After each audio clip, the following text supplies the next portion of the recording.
Saudari-saudara yang terkasih di dalam Tuhan Yesus, marilah kita berdoa.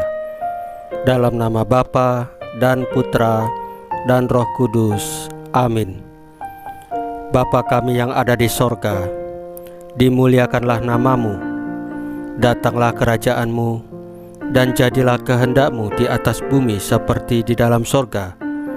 Berilah kami rejeki pada hari ini, dan ampunilah kesalahan kami, seperti kami pun mengampuni yang bersalah kepada kami. Dan janganlah masukkan kami ke dalam pencobaan, tetapi bebaskanlah kami dari yang jahat. Ya Roh Kudus, hadirlah saat ini untuk memimpin dan membimbing kami dalam membaca dan merenungkan firman Tuhan Yesus, sehingga kami dapat mengerti maknanya dan dapat kami laksanakan dalam hidup kami sehari-hari di tengah masyarakat kami. Pembacaan Injil Matius pasal 12 ayat 46 sampai dengan 50 dengan perikop Yesus dan sanak saudaranya. Ketika Yesus masih berbicara dengan orang banyak itu, ibunya dan saudara-saudaranya berdiri di luar dan berusaha menemui dia.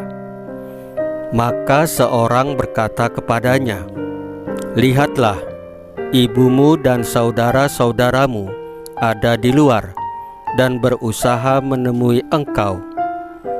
Tetapi jawab Yesus kepada orang yang menyampaikan berita itu kepadanya, "Siapa ibuku?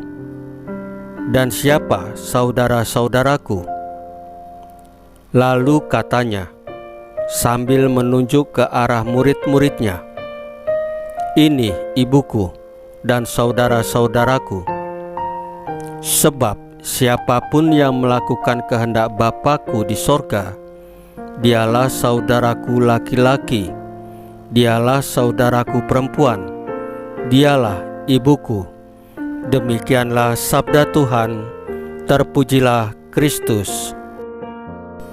Saudari-saudara yang terkasih di dalam Tuhan Yesus, Yesus tidak menampik pentingnya hubungan batin yang tercipta karena keterkaitan biologis.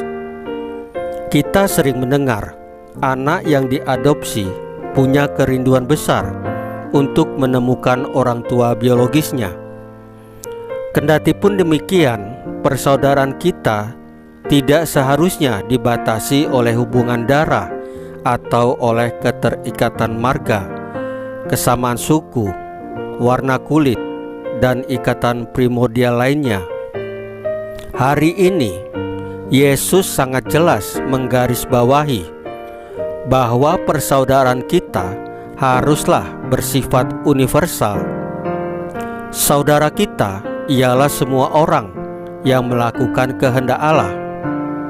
Seperti dalam kisah orang Samaria yang baik hati, sesama kita ialah siapapun yang berbelas kasih serta mempraktekkan hukum kasih. Ensiklik Paus Fransiskus mengatakan, semua adalah saudara, mengajak umat Katolik untuk menciptakan persaudaraan terbuka dan tanpa batas. Dan ini artinya kita mengasihi semua orang tanpa dibatasi oleh sekat-sekat geografis ataupun ikatan primordial. Sebuah persaudaraan universal akanlah terwujud bila kita mampu mencintai orang yang asing dan tidak dikenal seperti kerabat dekat. Paus mencontohkan Santo Fransiskus Assisi yang di tengah kecamuk perang salib mendatangi Sultan Malik Al-Kamil di Mesir.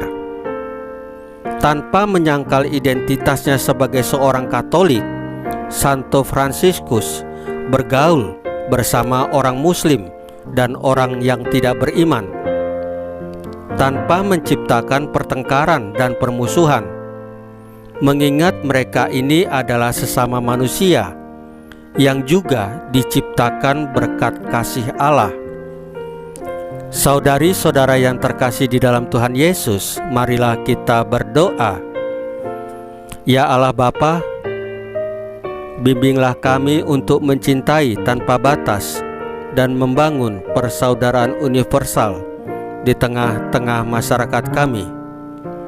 Salam Maria, penuh rahmat, Tuhan sertamu.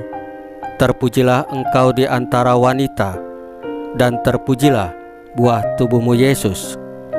Santa Maria Bunda Allah, doakanlah kami yang berdosa ini, sekarang dan waktu kami mati.